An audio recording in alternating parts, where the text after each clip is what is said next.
In this video, we're going to look at the core themes of feminism. All feminists believe that women are disadvantaged because of their sex and that this disadvantage needs to be overthrown.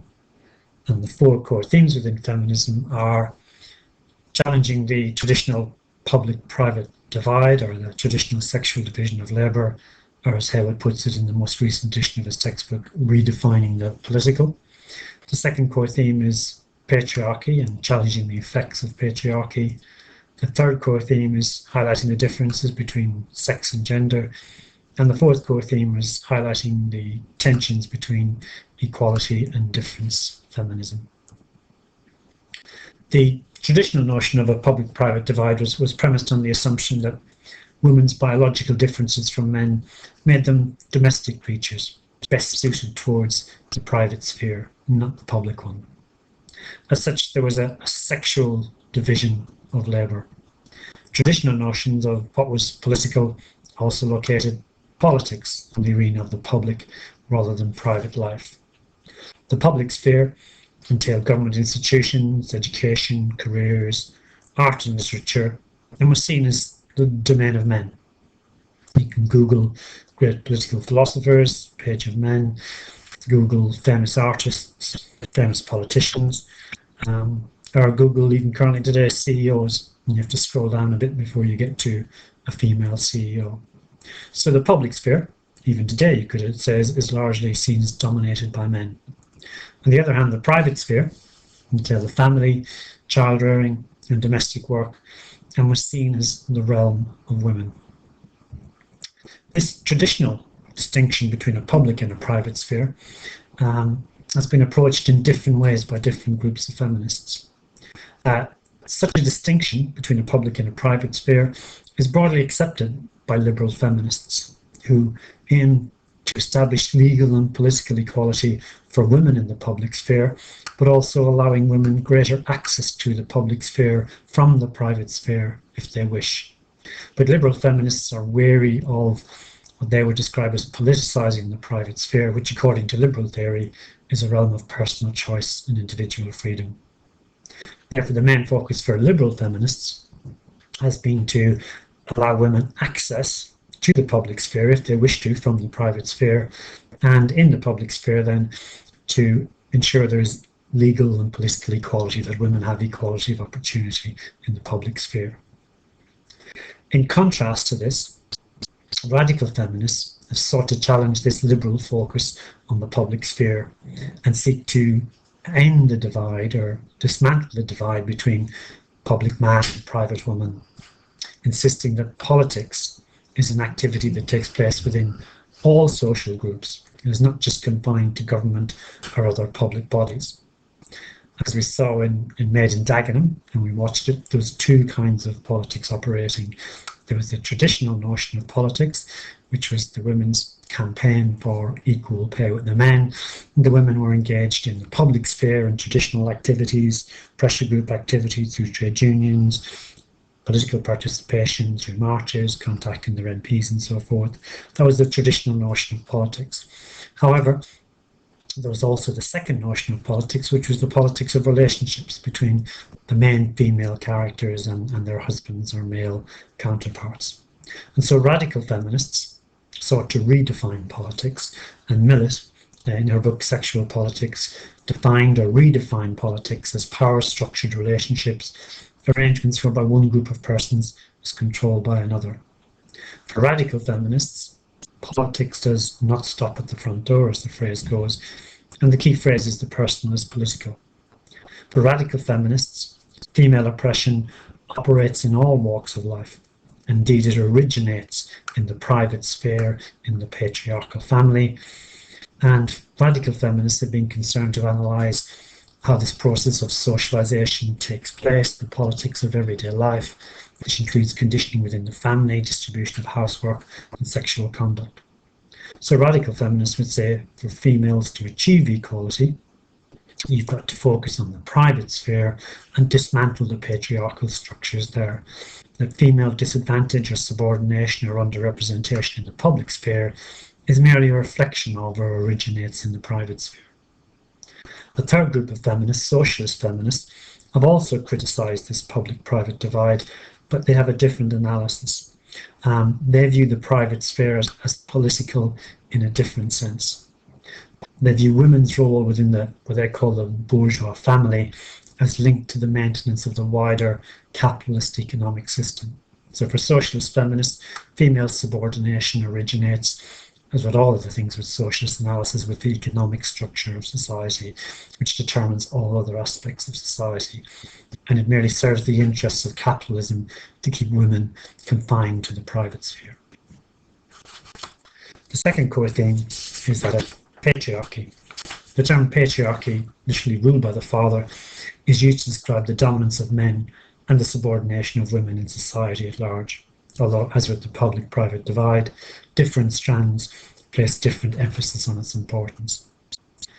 For liberal feminists, to the extent that they use the term, they use it to draw attention to the unequal distribution and underrepresentation of women in the public sphere, senior positions in politics, business, and the professions.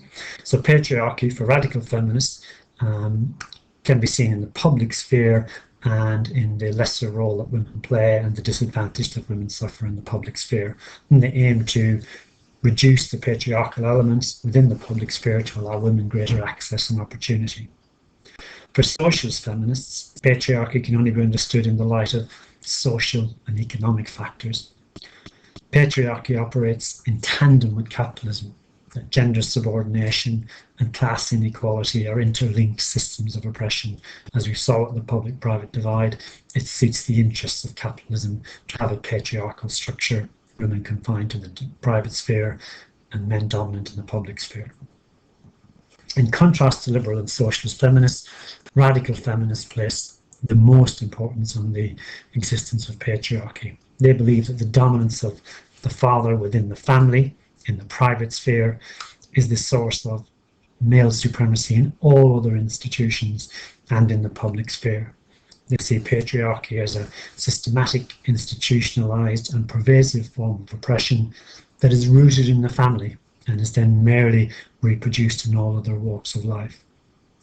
Millett described patriarchal government as an institution whereby that half of the populace which is female is dominated and controlled by the half which is male, and radical feminists would seek to dismantle or demolish the patriarchal family structures in order to achieve female equality.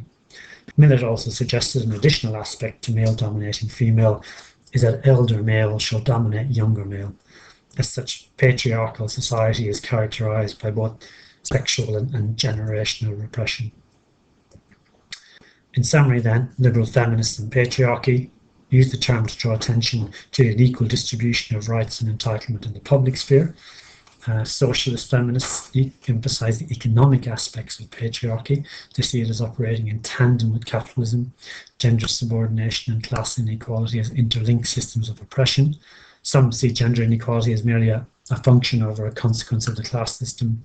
But for radical feminists, they see it as a systematic, institutionalized and all-pervasive system rooted in the family, and female subordination in society at large is merely a reflection of the power structures that operate within domestic life.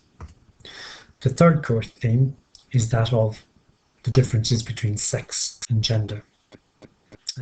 The most common anti-feminist argument, most often associated with conservatives, is that gender divisions are natural.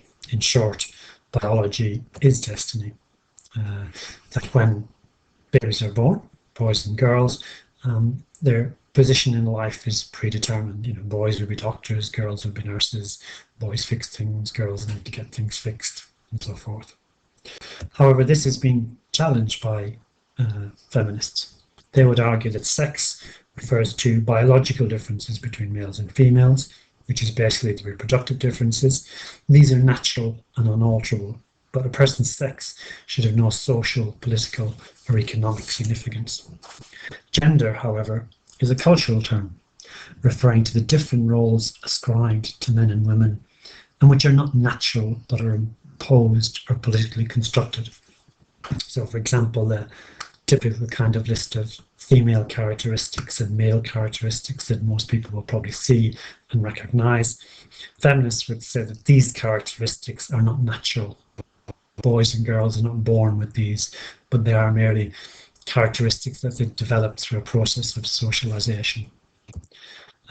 As such, as Simone de Beauvoir's famous phrase points out, women are made, not born, or one is not born, but rather becomes a woman. And Chisholm argued that the emotional, sexual, and psychological stereotyping of female begins when the doctor says it's a girl. This distinction between sex and gender is important for feminists because it implies that if gender roles and identities and the distinctive roles in men and women are merely socially constructed, then the implication is that they can be reconstructed or deconstructed.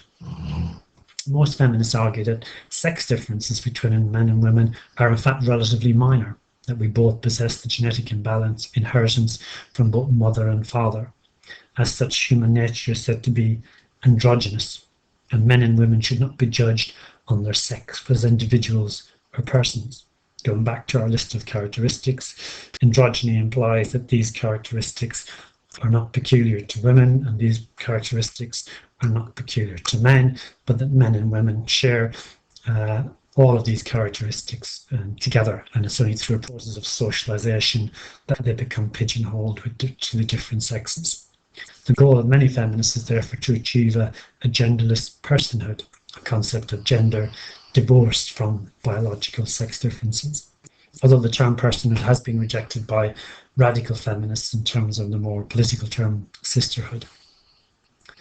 However, there are some feminists who disagree with this approach, rejecting androgyny and what they see as the misguided goal of many feminists of aiming to achieve gender equality. Difference feminists, or essentialist feminists, suggest that there are indeed profound essential differences between men and women, whether biological, cultural, or psychological. And from this essentialist perspective, biological factors are crucial in determining psychological and behavioral traits. At the extreme end of essentialist feminism is a call for separatism, cultural, intellectual, and sexual. And postmodern feminists have also questioned whether sex is clear-cut a biological distinction as usually assumed.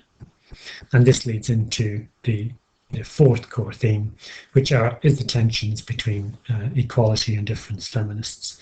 And as you've seen, different groups of feminists have embraced contrasting notions of equality. Some have entirely rejected this in favour of difference. But on balance, the vast majority of feminists are what we would call egalitarian, seeking equality between men and women. Liberal feminists have championed legal and political equality between men and women, while still accepting the public-private divide. Liberal feminists draw on liberal principles, the belief that all individuals are rational, able to make their own decisions, and all are of equal moral worth.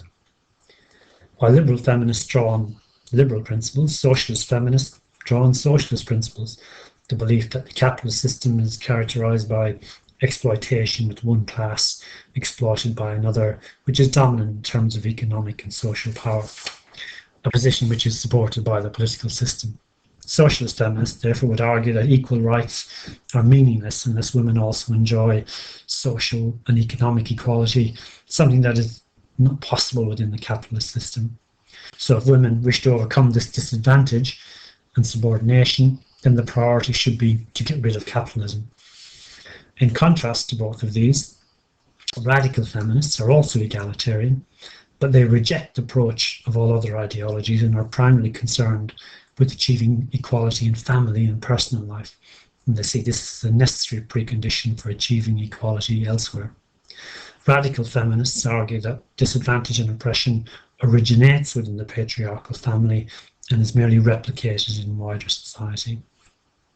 In contrast to these egalitarian strands, we have the difference or essentialist feminists. These reject this idea of equality and the implications of androgyny, suggesting that wanting to be equal to a man implies that women have to become male-orientated and may simply seek to adopt the competitive and aggressive behaviour that characterises male society.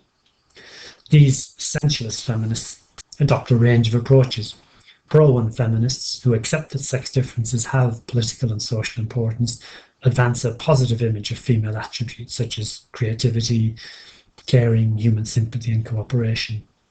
Women should therefore seek liberation through celebrating difference as developed women and not as sexless persons. In the form of cultural feminism, this has led to an emphasis on a woman-centered culture and lifestyle, such as women's crafts and literature, again promoting this sense of sisterhood rather than personhood. The more extreme essentialist feminists would argue for full female separation from the world of men. They would argue that men are predisposed to oppress women, and this can't be changed. In effect, patriarchy is biology. In summary then, the core themes of feminism are challenging the traditional public-private divide, challenging the effects of patriarchy, highlighting the difference between sex and gender, and the tensions between equality and difference feminism.